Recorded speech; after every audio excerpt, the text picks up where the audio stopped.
Irmãos, abram, como foi falado aqui, em Ruth. Ruth fica no Antigo Testamento, logo após Juízes, antes de Samuel. Se você encontrar, se coloque de pé. Hoje iremos do 1 ao 5.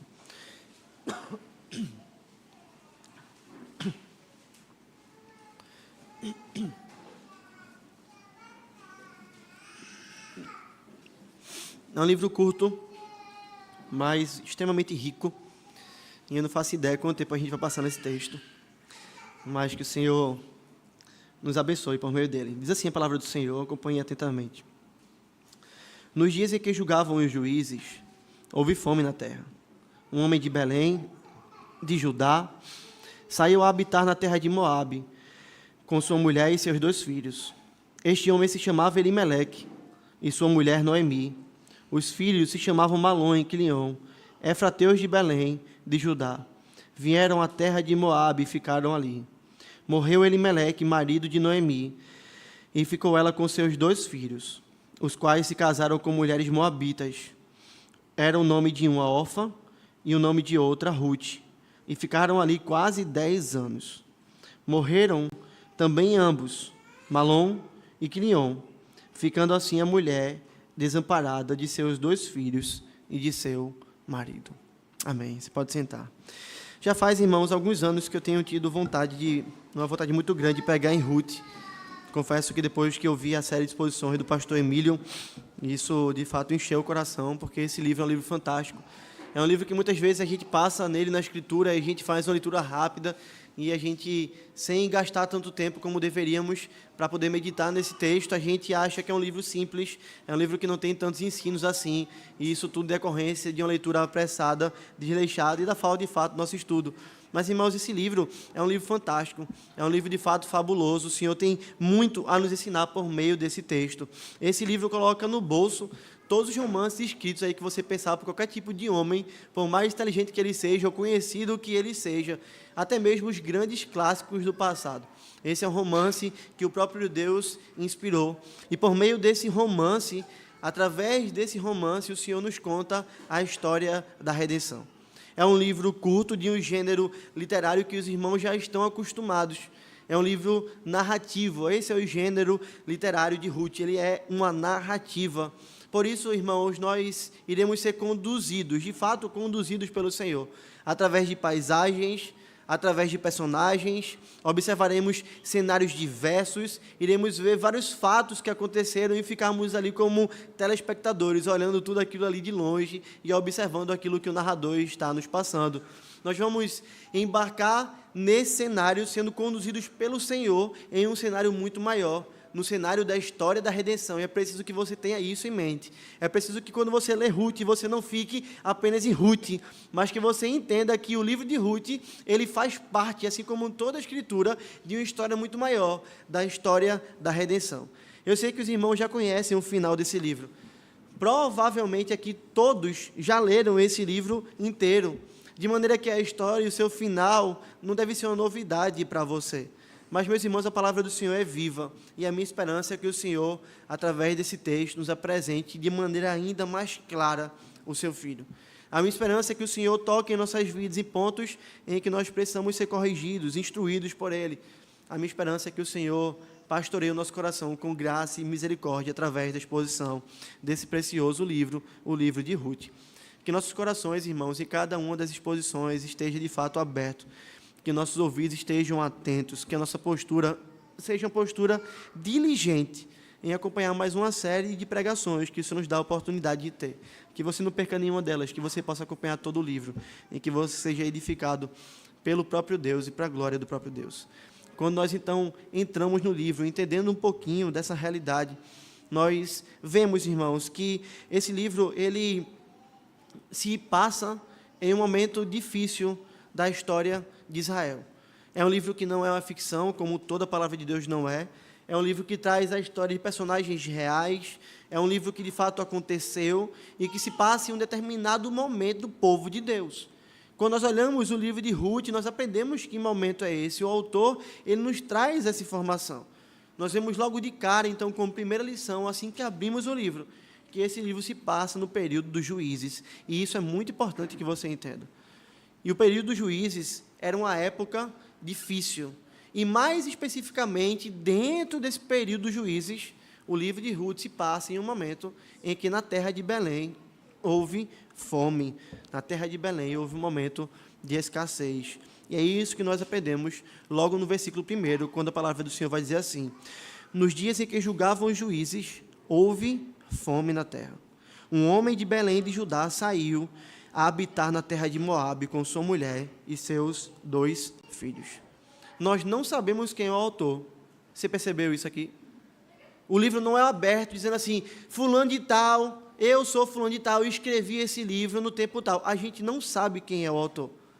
Nenhuma parte do livro de Ruth deixa claro quem foi que escreveu. O que nós sabemos é que esse livro, de fato, é inspirado pelo Espírito Santo e reconhecido pela igreja já há milhares de anos. Esse livro foi revelado ao povo de Deus por meio do Espírito Santo, usando um homem que aprove ao Senhor que ele ficasse desconhecido na história. Agora, nós sabemos em que momento a história aconteceu. Veja, ele pode ter sido e certamente foi escrito depois desse período. Tá? A gente vai observar isso no livro. Provavelmente esse livro aconteceu ali, ele foi escrito ali por volta do período em que Davi estava vivo ou do período em que ele já havia morrido. O autor bíblico aqui, ele tem conhecimento da história do povo de Deus. Agora, não sabendo o tempo exato e não sabendo o autor, isso não nos impede de entendermos a verdade do livro. O Senhor nos revelou algo verdadeiro e nós podemos entender isso aqui. O autor vai dizer quando é que essa história se passou. E ela se passou no período dos juízes. Irmãos, esse foi um período sombrio da história da redenção. Quando você olha para a Escritura, quando você olha para a história de Deus, que ainda está sendo aqui praticada e vivida também nos nossos dias, quando você olha para esse período dos juízes, saiba que esse foi um período, de fato, sombrio em Israel. E para você entender um pouco melhor isso, eu queria que você abrisse. Volte em algumas páginas, abre Juízes, capítulo 2, e acompanhe a leitura do 10 ao 14, para você poder se situar um pouco melhor de onde nós estamos, de que período é esse. Juízes 2, do 10 ao 14. Veja o que a palavra do Senhor vai dizer. Juízes 2, 10 a 14. Foi também congregada a seus pais toda aquela geração, e outra geração após ele se levantou. Permita-me fazer uma pausa aqui na leitura. Que geração é essa? Entrou um povo na terra prometida, o povo de Deus entrou e conquistou aquela terra, e agora veja o que é que o autor está dizendo. Toda aquela geração que entrou na terra prometida, que viu as muralhas de Jericó caírem, que observou tudo aquilo que o Senhor fez ali e deu aquela terra ao povo, essa geração toda morreu. E a informação que a gente tem em Juízes é, e outra geração, ou seja, os filhos desses homens se levantaram, tá? E o que é que esses homens tinham no coração? Veja, eram homens que não conheciam ao Senhor, nem tampouco as obras que fizera a Israel. Então fizeram os filhos de Israel que era mal perante o Senhor, pois serviram aos Balaíns. Deixaram o Senhor, Deus de seus pais. Veja que coisa mais séria, que os tirara da terra do Egito, e foram-se após outros deuses, dentre os deuses das gentes que havia ao redor deles, e os adoraram, e provocaram o Senhor a ira, porquanto deixaram o Senhor e serviram a Baal e a Astarote, pelo que a ira do Senhor se acendeu contra Israel, e os deu nas mãos dos espoliadores, que os pilharam e os entregou nas mãos dos seus inimigos ao redor, e não mais puderam resistir eles. Ou seja, qual é o período dos juízes? O povo entra na terra prometida, Josué morre, a geração toda também que entrou morre, e os filhos que nasceram daqueles homens não conheciam ao Senhor, e não conheciam os feitos do Senhor. O que é que Deus fez para com aquele povo? Como é que Deus os fez chegar até ali? E por isso eles foram para o caminho do pecado. Eles trocaram o Senhor e passaram a servir falsos deuses. Passaram a servir Baal, passaram a servir Astarote. Aqui permita-me fazer um parênteses. Como é que uma geração inteira não conhece ao Senhor? Já parou para refletir sobre isso? Como é que um povo todo, os filhos de um povo todo, pode abandonar o Senhor dessa maneira? Certamente, irmãos, eles não conheciam, porque os pais não os ensinaram. Veja, eles não sabiam, a informação é que eles não sabiam o que é que Deus fez. Os pais não ensinaram. Quando o povo passou pelo rio, o Senhor mandou o povo pegar pedras e colocar ali e fazer um altar como um memorial, para que toda vez que o povo passasse por ali e visse aquele memorial, se lembrasse. Deus nos fez passar por meio do rio. Veja, os pais foram irresponsáveis com seus filhos. Será que eles foram embebidos pelo materialismo? Estavam antes no deserto, padeceram no deserto, agora estavam numa terra que mandava leite e mel, estavam confortáveis, se dedicaram a plantar, a colher, a construir casas, a fazer vinho, a ter uma vida regalada, a aproveitarem os prazeres dessa terra, e não pastorearam o coração de seus filhos. Bem, nós não sabemos o porquê, mas o que nós sabemos é que esses pais certamente foram negligentes. É uma geração inteira agora que se levanta de um povo agora que era o povo de Deus, e agora esse povo não conhece mais ao Senhor, de um povo que via um Deus vivo, verdadeiro, e vergonhar todos os deuses ali do Egito, e agora os filhos deles estão se curvando diante de uma estátua, diante de um falso Deus, que tem boca, mas não fala, que tem olhos, mas não vê, que tem ouvidos, mas não ouve, que tem mãos, mas não apalpam. Esse povo se virou contra o Senhor. E o que é que o Senhor fez? No período dos juízes, o Senhor entregou esse povo na mão de seus inimigos. O Senhor fez: vocês me abandonaram, eu vou deixar vocês sem minha proteção, sem meu cuidado, sem minha bênção. Eu vou deixar vocês nas mãos dos seus inimigos como ato de juízo. Para concluir esse parênteses, querido, perceba a desgraça que um pai pode causar na vida de seu filho, quando não pastoreia o seu filho. Perceba que desgraça é essa. Que o Senhor nos livre disso, irmãos. Retornando ao texto de Juízes, irmãos, nós vemos que esse povo, entregue pelo Senhor, era um povo que o livro de Juízes ele vai trazer basicamente um mote, basicamente um refrão, um ditado basicamente daquela época, digamos assim, algo que era comum naquela época, que poderia se dizer daquele povo. O que é que aquele povo fazia?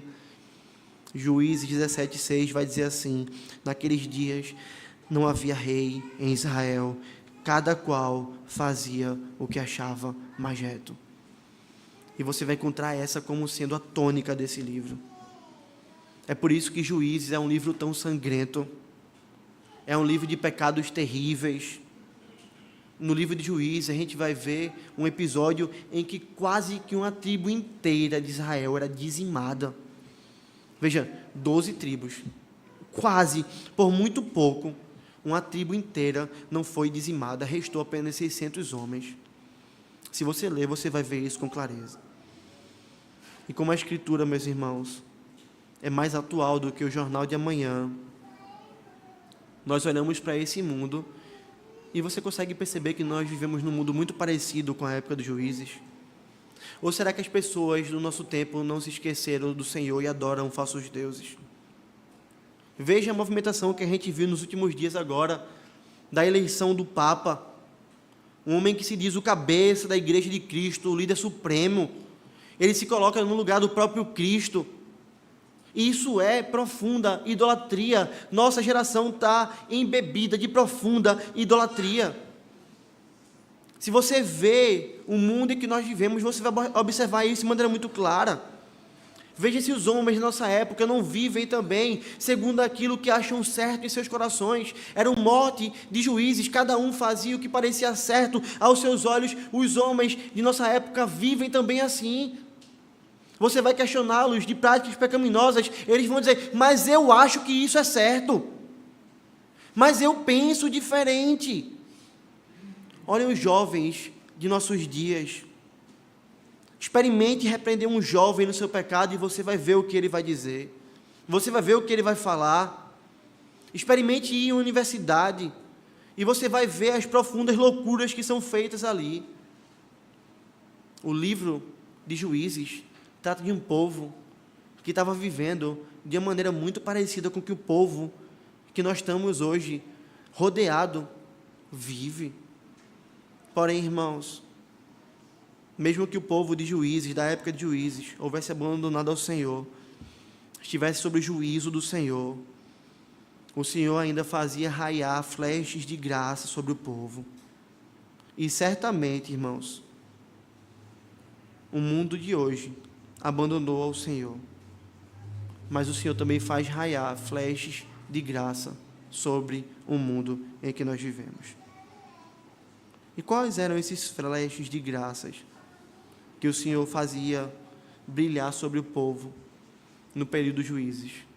Eram os próprios juízes, homens que se levantavam como agentes do Senhor e libertavam o povo da opressão de seus inimigos, única e exclusivamente pela intervenção do próprio Deus.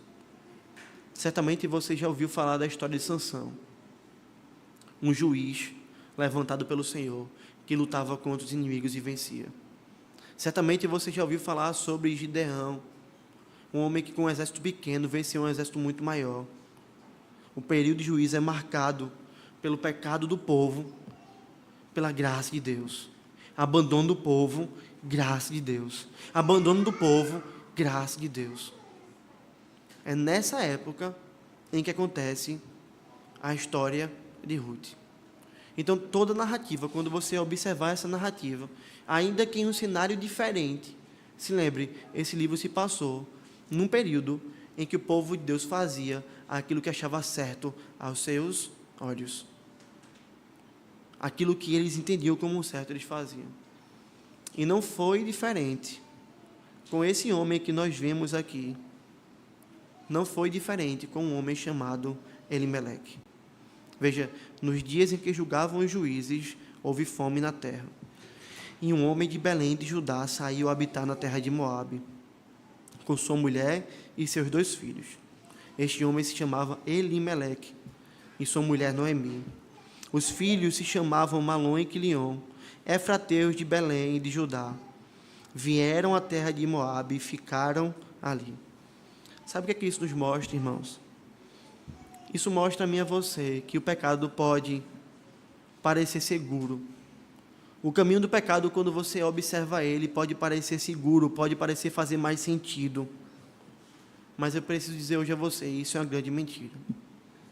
Houve fome naquela terra. Não sabemos a causa, não é dito. Não sabemos se foi por causa de uma praga que atingiu as plantas, uma praga, por exemplo, de gafanhotos, talvez. Não sabemos se foi por conta de fenômeno extraordinário, pouco comum, naquela região, mas possível. Ali, na região de Belém, é raro, mas acontece chuva de granizo. E você sabe que chuva de granizo, dependendo da quantidade dela, destrói plantações. A gente não sabe se foi por causa disso. Será que os animais morreram também nessa chuva? Nós não sabemos.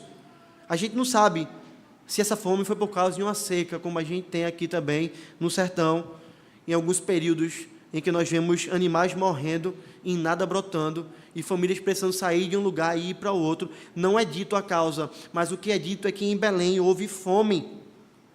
Houve fome, um período de escassez. E quando eu olho para isso e penso que é no período dos juízes, e quando a gente olha para essa narrativa e se lembra que o período de juízes é um período da segunda geração que entrou na terra, não tem como a gente não associar aquilo que o Senhor advertiu o seu povo, ainda em Deuteronômio. O Senhor disse ao seu povo, antes de entrar na terra, em Deuteronômio 28, 15 a 18, ele falou assim: será porque, se não deres ouvido à voz do Senhor teu Deus, não cuidando em cumprir todos os seus mandamentos e os seus estatutos que hoje te ordeno, olha o que o Senhor vai dizer: se você não me obedecer, se você não guardar minha palavra, o Senhor vai dizer ao seu povo, então virão todas estas maldições sobre ti e te alcançarão.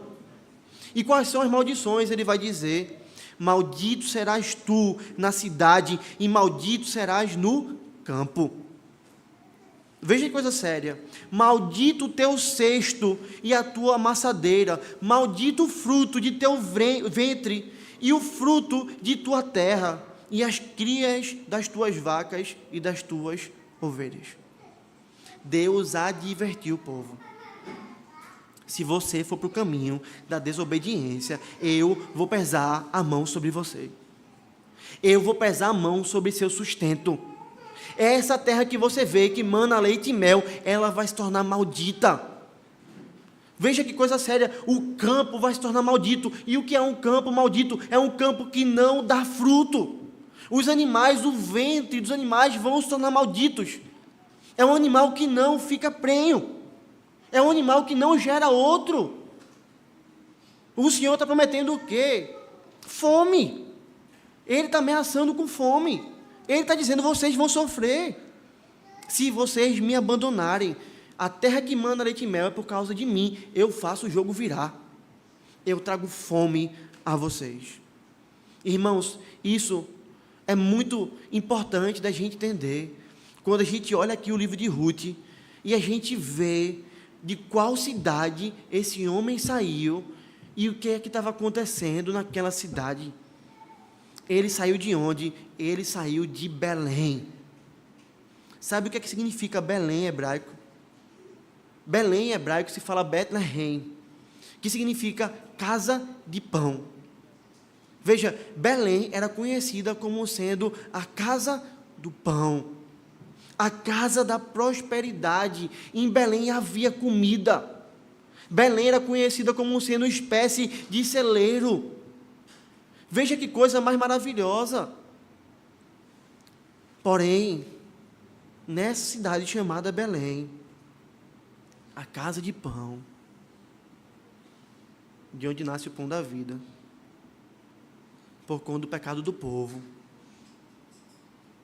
agora a fome, agora a escassez. Você consegue olhar para essa história e se imaginar nela?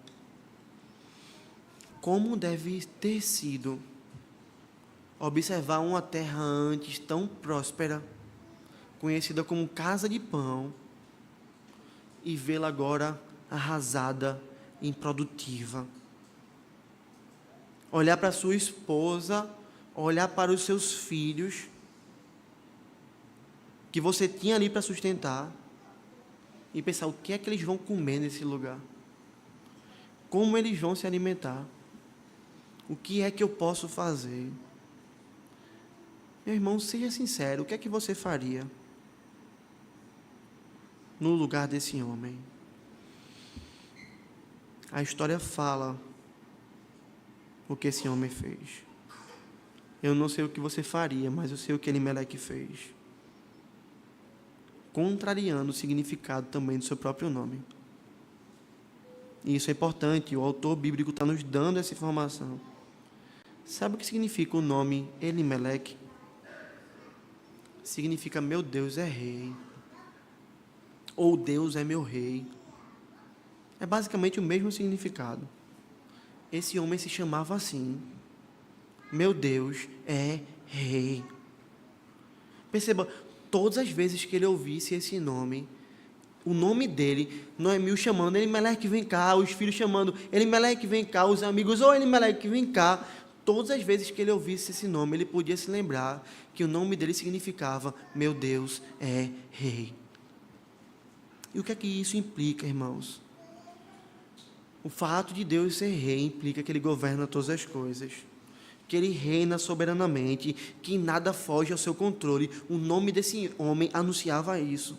Mas o que é que esse homem fez? Ele sai da terra em que esse Deus, a qual o nome dele dizia que é o rei soberano, e que esse Deus deu ao seu povo. Ele sai dessa terra que Deus deu, e ele parte em direção a Moabe. Ele vai para Moabe. E meu irmão, você se lembra quem foi a mãe desse povo? Eu falei hoje de manhã que a gente ia ver muito Gênesis. Você se lembra quem é a mãe dos moabitas? Veja, as informações são dadas porque elas são importantes. O autor poderia dizer, ele foi em outro lugar, fora de Jerusalém, mas ele faz questão de dizer o nome. Elimeleque foi para Moabe. De onde veio o povo de Moabe? Será que essa era uma das tribos do povo de Deus? Ele parou e disse assim, não tem comida aqui em Belém, mas tem comida agora em outro lugar, na minha tribo, do meu povo. E eu vou para perto do meu povo, mas para outra parte da nação que Deus mandou ficar. Não, não era. Será que os moabitas eram um povo que adoravam o Senhor? Não, não era. Será que eles faziam parte da família do pacto? Não. Será que havia culto lá? Não. Permita-me lembrar a você, de onde é que vieram os moabitas? Talvez você vá dizer, oh, nossa, como é possível? Nós já vimos isso em Gênesis 19. E assim as duas filhas de Ló conceberam do próprio pai. A primogênita deu à luz a um filho que chamou Moabe, o pai dos moabitas, até ao dia de hoje. A Escritura é completamente entrelaçada e verdadeira.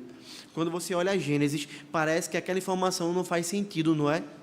Por que está falando aqui dos moabitas? Por que está dizendo qual é o nome, qual o povo que foi formado? Porque lá na frente esse povo vai fazer parte, ainda que indiretamente, da história da redenção. Meus irmãos, os moabitas eram fruto da busca por essa terra, por coisas do aqui e do agora. Você deve se lembrar disso. Ló se separou de Abraão. Ele poderia estar junto com Abraão e abrir mão dos rebanhos, mas ele viu: meu rebanho é muito grande, não tem comida para os dois. Abraão falou: Ló, vamos separar, e Ló concordou. Ló olhou para as campinas ali do Jordão e viu que era uma terra fértil e partiu em direção a Sodoma. Ele amou as coisas da terra, ele abandonou a igreja de Cristo, ele se afastou daquele que era um homem que tinha promessa do Senhor, porque ele amava as coisas dessa terra. Suas filhas aprenderam isso também. O Senhor tira Ló dali, junto com suas filhas, e nós sabemos disso, em uma caverna. Elas embebedam o seu pai, e elas engravidam do seu pai, porque olhavam para as coisas do aqui e do agora, e achavam que estava naquilo, no aqui e agora, a solução para os seus problemas. Não tem homem para que a gente possa se casar. Vamos orar ao Senhor. Vamos clamar a Deus. Nada disso. Vamos embebedar nosso pai. Vamos se relacionar sexualmente com ele. Vamos ter filhos do nosso próprio pai. É daí que surge o povo de Moabe. Esse povo, meus irmãos, é um povo que foi inimigo do povo de Deus. Foram os moabitas que contrataram Balaão para amaldiçoar o povo de Deus. E isso aconteceu antes de Elimeleque. E o que é que Elimeleque fez? Decidiu sair do meio do povo de Deus. Decidiu ir para Moabe. Decidiu ir para o meio desse povo. Sabe por quê? Porque parecia fazer sentido. Porque Moabe é um lugar fértil, é um planalto fértil, uma terra grande. Alguns vão dizer que ali cerca de 40 quilômetros, o tamanho daquele planalto. E naquele momento a fome não havia chegado ali. Enquanto Deus estava derramando juízo sobre o seu povo, Ele estava derramando graça comum sobre a vida dos ímpios, e havia pão na terra dos ímpios. Mas em Belém, não em todo Israel, mas em Belém, não havia pão. Elimeleque então olhou para a sua situação, para a situação da sua terra, para a terra em que ele queria ir, e não para Deus. Ele olhou para a terra de Moabe e se importou mais em ter um pão, em ter comida, do que em agradar ao Senhor. Ele não pensou no Deus daqueles povos. Ele não pensou na idolatria que havia ali. O que ele estava interessado é a comida ali, a sustento, a provisão. Ali a gente não vai passar fome. Ali nós não vamos morrer de fome. Ele, um homem que se chamava de servo de Deus em seu nome, porque ele entendia que Deus era rei, agora decide ser o rei da sua própria vida e tomar decisões por conta própria, contrariando a vontade do Rei eterno. Ele decide abrir mão de tudo e ir para Moabe. Ele então sai de casa e vai buscar o pão por sua própria força. Ele sai do caminho do Senhor e ele coloca os seus pés em uma terra de deuses estranhos. E ele não partiu para lá sozinho. Ele foi junto com a sua esposa. E ele foi junto com seus 2 filhos. Será que isso te lembra alguém na história da redenção?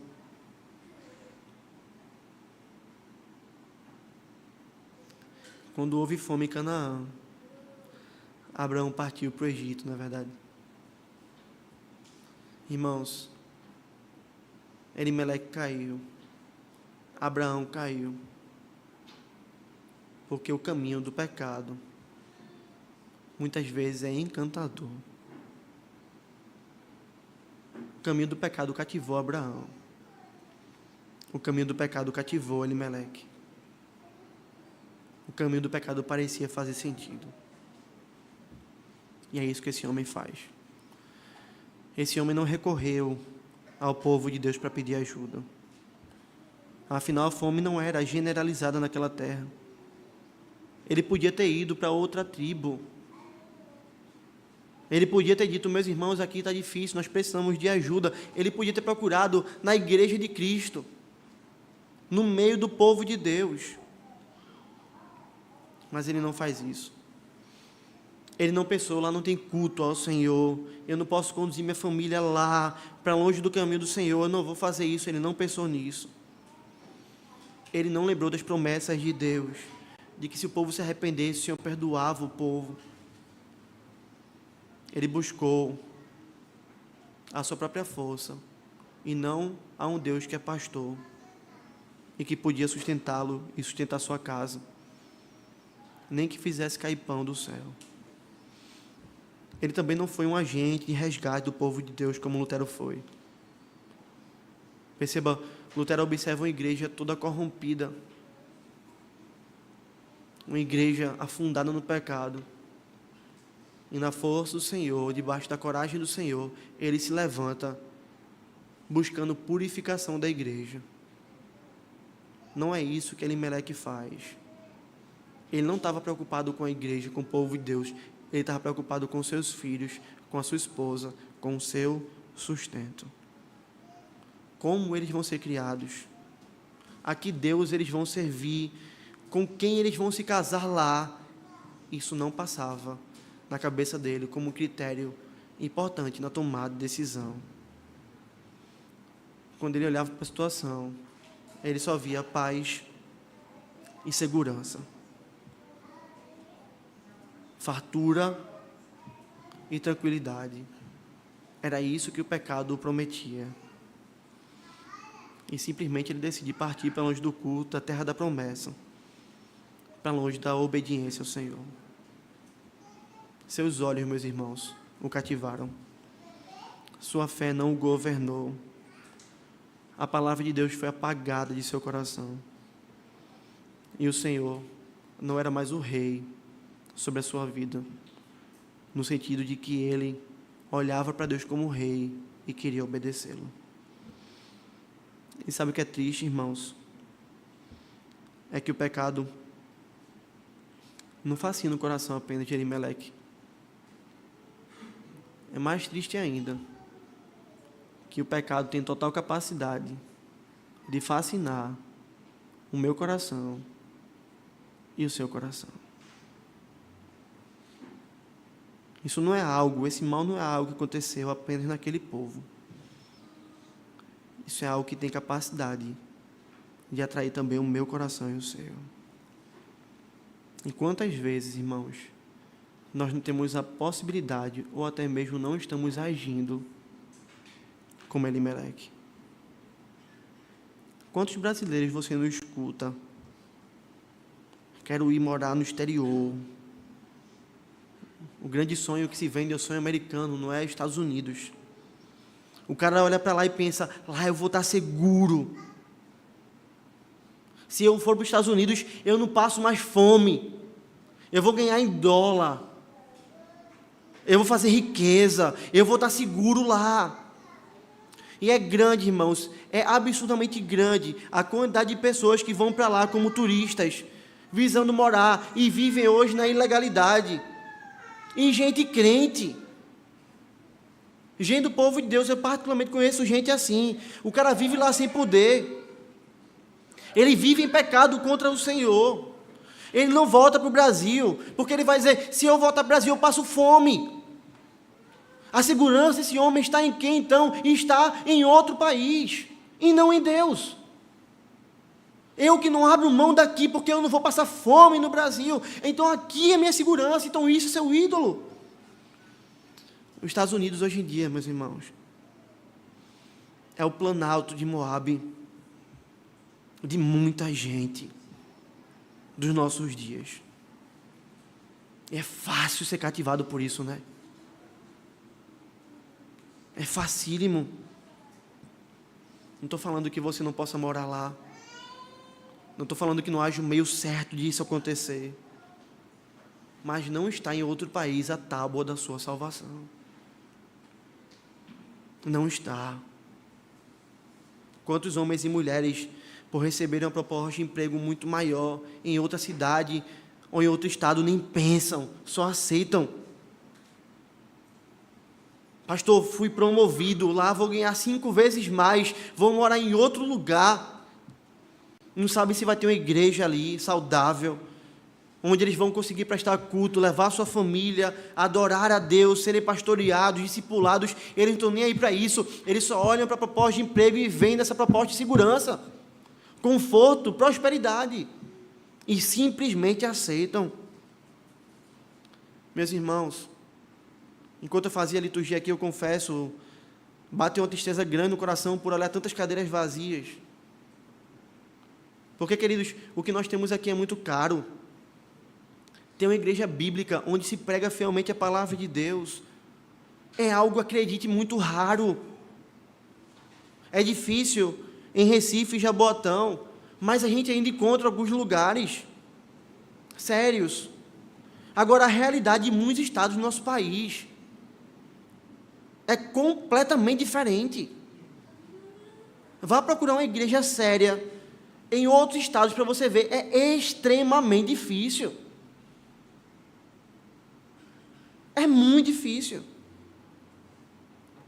Mas as pessoas não estão preocupadas com isso.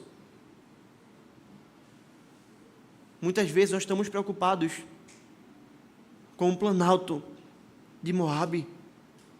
Pode não ter culto, mas tem comida. Pode não ter discipulado, mas tem diversão. Pode não ter crentes sérios para caminhar junto, para que meus filhos possam se casar, mas tem prosperidade. Os caminhos do pecado,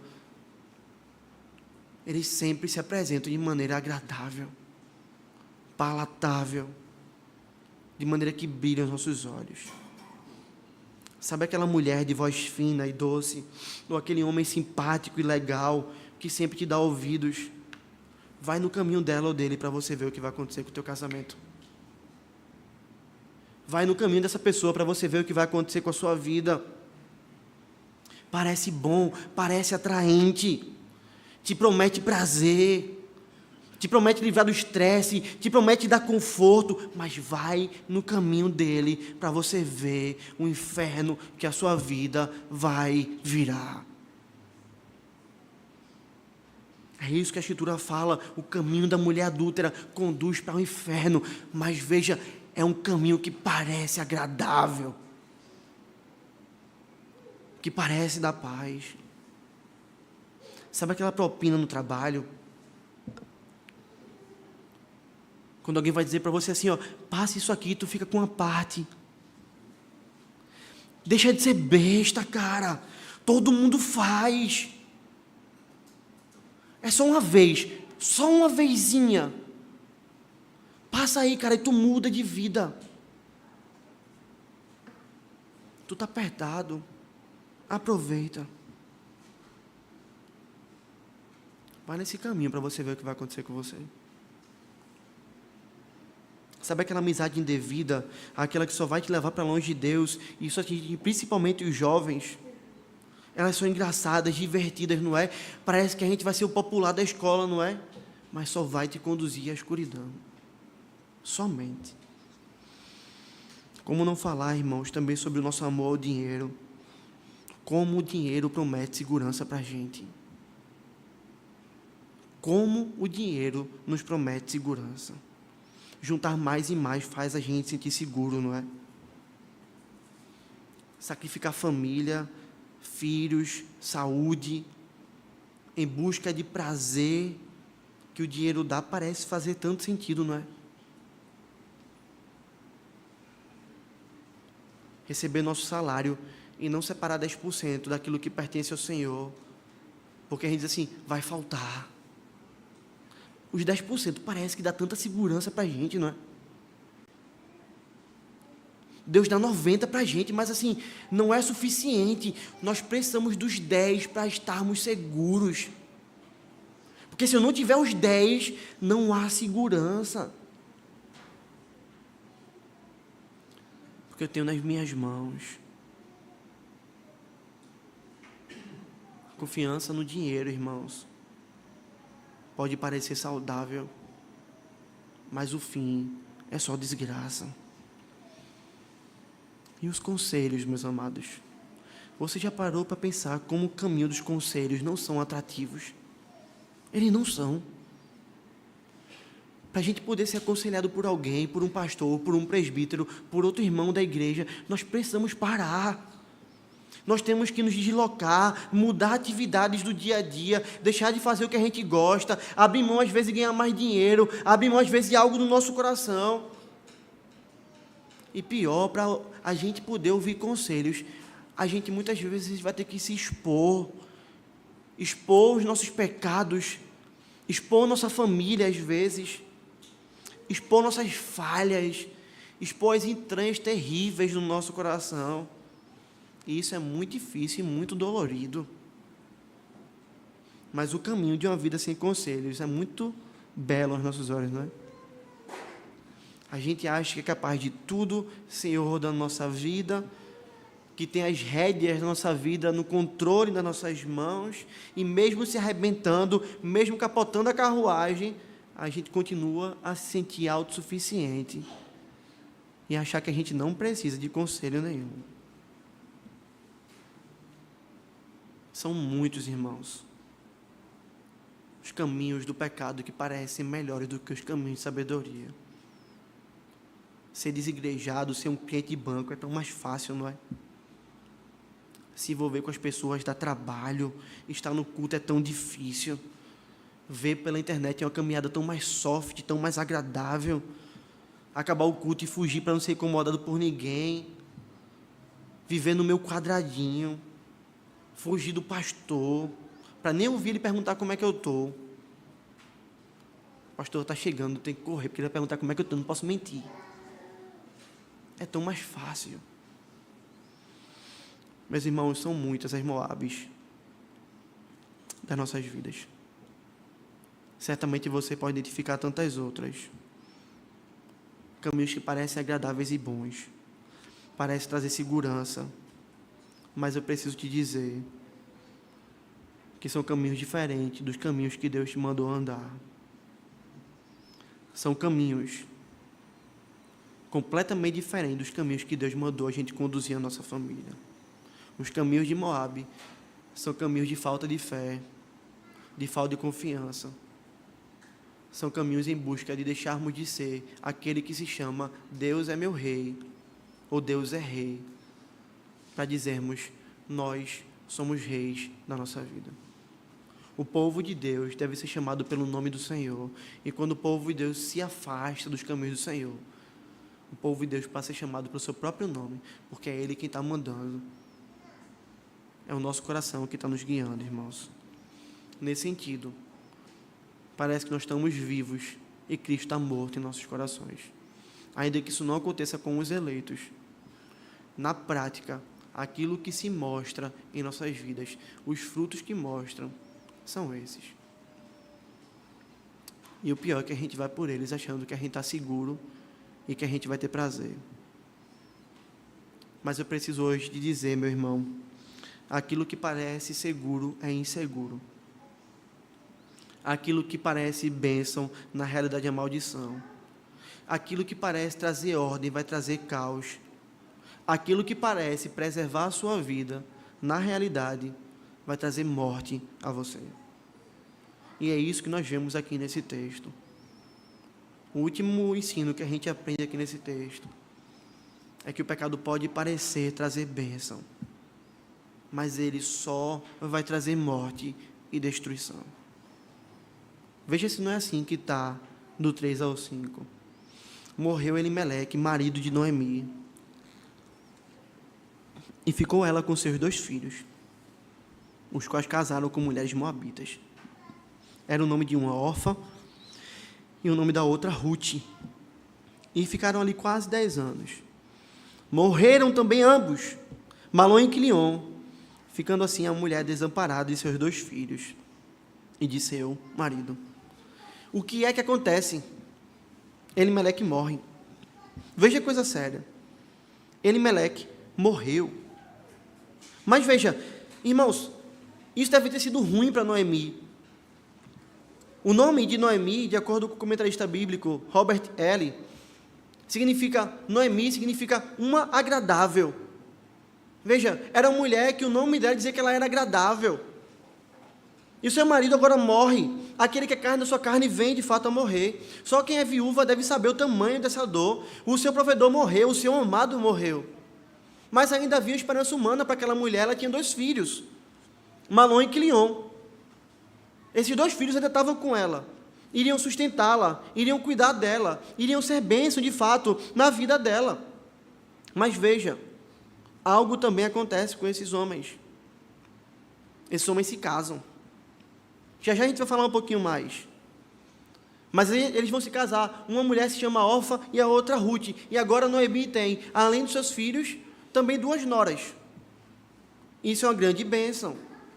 Ela vai ser sustentada, cuidada, amparada. Mas deixe-me fazer uma pausa aqui. Com quem eles se casaram? Eles se casaram com moabitas. Os filhos do pacto agora se casam com mulheres ímpias. Os filhos do pacto agora quebram a lei do Senhor, porque não tinha mulher para casar, e porque eles não foram obedientes. Pai, vou voltar para minha terra para poder casar com uma mulher de lá. Não fizeram isso, o coração deles foi corrompido. Se lembra do começo, o pecado do pai afeta o filho. O coração do pai foi corrompido, o coração dos filhos também foi corrompido agora. E isso serve de alerta para mim, meu querido, e isso serve de alerta para você. Nossos pecados vão afetar os nossos filhos. Mas retornando à narrativa, a gente vai ver que esses 2 agora morrem. Esses 2 agora morrem. Imagina agora Noemi, completamente desamparada, e seus filhos e maridos. Isso para uma mulher daquela época era algo muito complicado, irmãos. Quem ia protegê-la? Quem ia suprir as necessidades dela? Sozinha, viúva, sem filhos, em um povo que não era seu povo, em um povo pagão, em um povo ímpio.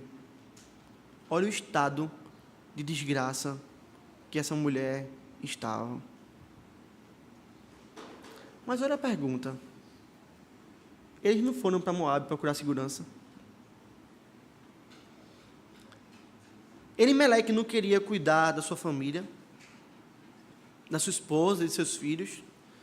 Ele não queria livrar eles da morte. Não era esse o propósito? Ele conseguiu? Não. Ele teve êxito? Não. Ele cuidou de si mesmo? Não. Ele estava morto. Seus filhos mortos. Ele cuidou de Noemi? Não. Ele a deixou no meio de um povo pagão, sozinha, desprotegida, desamparada.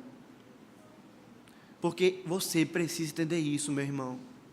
Eu preciso entender isso. É isso que o pecado traz. Ele promete bênção, mas ele vai trazer maldição. Ele promete segurança, mas vai trazer insegurança. Ele promete paz, mas vai trazer caos. Ele promete tranquilidade, mas vai trazer sofrimento. Sempre vai ser assim. O pecado nunca Nunca deve ser o nosso caminho, nunca deve ser a nossa escolha. Nunca. Nós precisamos parar, meus irmãos, de tentarmos resolver os problemas da nossa vida por meio do pecado. Ele é tentador, ele é sedutor. Às vezes a gente acha que é só um pouquinho, mas quando você coloca o pé lá, ele pega o corpo todo. Ah, é só uma mentirinha, e se eu mentir eu vou sair ileso. Se eu enganar meu cliente, eu vou colocar dinheiro no meu bolso. É só uma noite, meu cônjuge nem vai saber. É só mais uma colherada do bolo aqui, eu estou muito cheio, mas é só mais umazinha, só mais uma. Se eu não pecar, eu vou ser demitido. Se eu pecar, eu fico na empresa. Se eu não falar palavrão e não rir de piadas imorais, eu não vou ser promovido.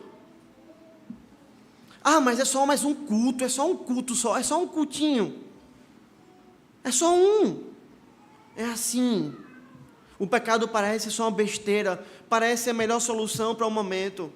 Parece dar certo, mas não se engane, ele vai trazer morte, ele não vai resolver nada na sua vida, ele não vai te dar felicidade, ele não vai te dar paz. Por isso que eu concordo com aquilo que disse o pastor Emílio Garófalo. Ele vai dizer assim: seria mais fácil você curar um rasgo, um corte na sua perna, utilizando esterco, fezes, botando nele, do que resolver um problema da sua vida, utilizando o pecado. Entenda, é mais fácil você ser curado de um corte, colocando fezes no seu corte, do que achar que na sua vida você vai resolver um problema dela através do pecado.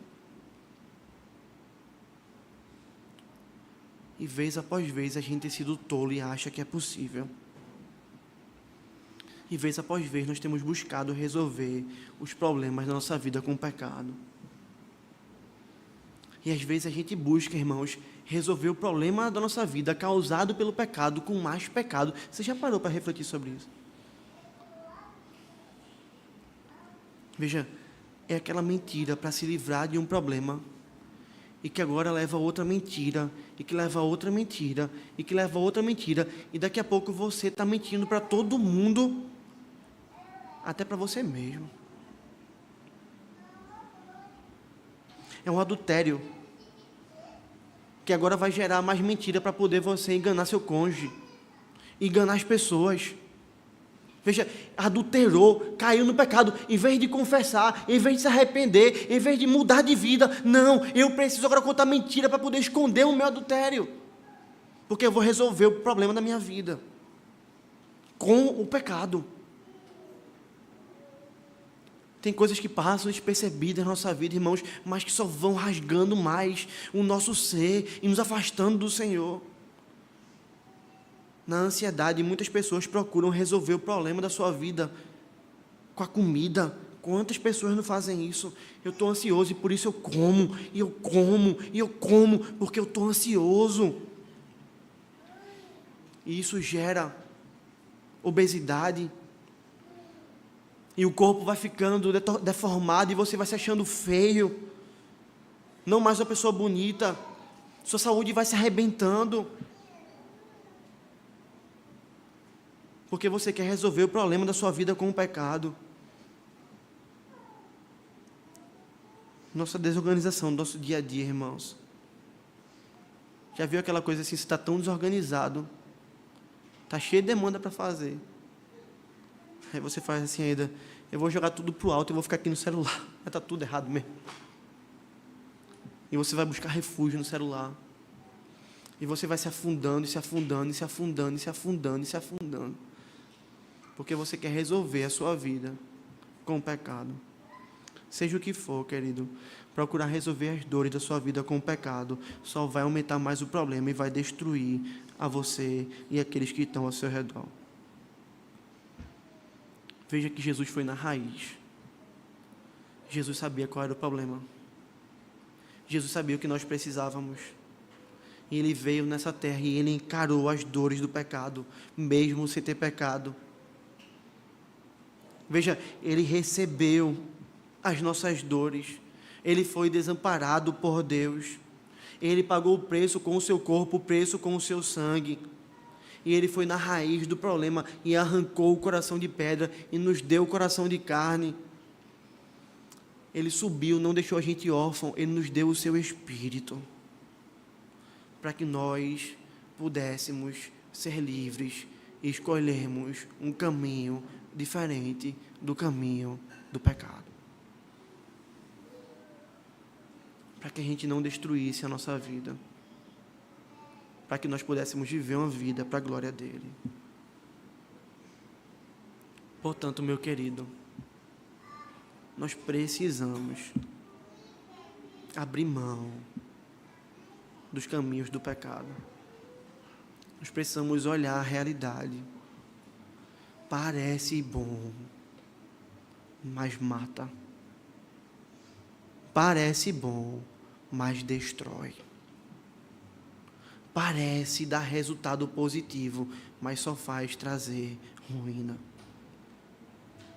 Nós precisamos colocar isso em prática. Nós não podemos ser homens que caminham para longe do caminho do Senhor. Nós devemos ser homens que caminham para o Senhor.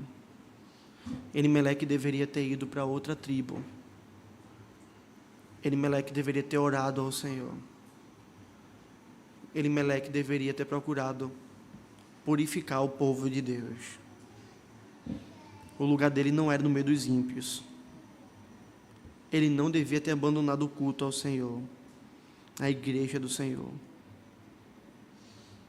E ele seria provido, cuidado e suprido pelo Senhor, irmãos. Nós também não devemos fazer isso. Hoje eu acho que, à luz desse texto tão precioso, nós deveríamos olhar, irmãos, para o nosso coração, sabe? Com a mais profunda sinceridade, com um grande senso de temor, nós deveríamos olhar para a nossa vida e nós deveríamos pensar: será que temos tomado mais decisões? Será que temos escolhido os caminhos do pecado? O que é que temos trazido para a nossa vida e para as nossas famílias por conta disso? Se você hoje tomou mais decisões e você entende isso na sua vida, se você tomou decisões que têm arruinado a sua vida, arrebentado com a sua vida, hoje eu quero dizer para você: não permaneça em Moabe, em nome de Jesus. Não espere a morte chegar, não espere a destruição chegar, não permaneça em Moabe. Abre mão do pecado. O Senhor, que é o pão da vida, te chama de volta. Ele te chama de volta à casa do pão. Ele te chama de volta a Belém, onde nasceu o Salvador, o Senhor Jesus, o pão da vida. Ele te chama de volta ao arrependimento, a um retorno, a uma vida de santidade. E Ele promete a você pão, um anel, um animal morto, vinho para você beber e se alegrar, uma grande festa, porque o Senhor se agrada, porque a festa no céu, quando o pecador se arrepende. Não importa o estado que você esteja, não importa o quão profundo você foi, lá em Moabe, o caminho de volta ainda está aberto. Não sabemos até quando, mas como diz a Escritura, buscai o Senhor enquanto se pode achar, invocai-o enquanto Ele está perto. E como diz o Espírito de Deus, aquele que tem ouvidos ouça aquilo que o Espírito diz à igreja. Amém. Vamos ficar de pé, vamos orar.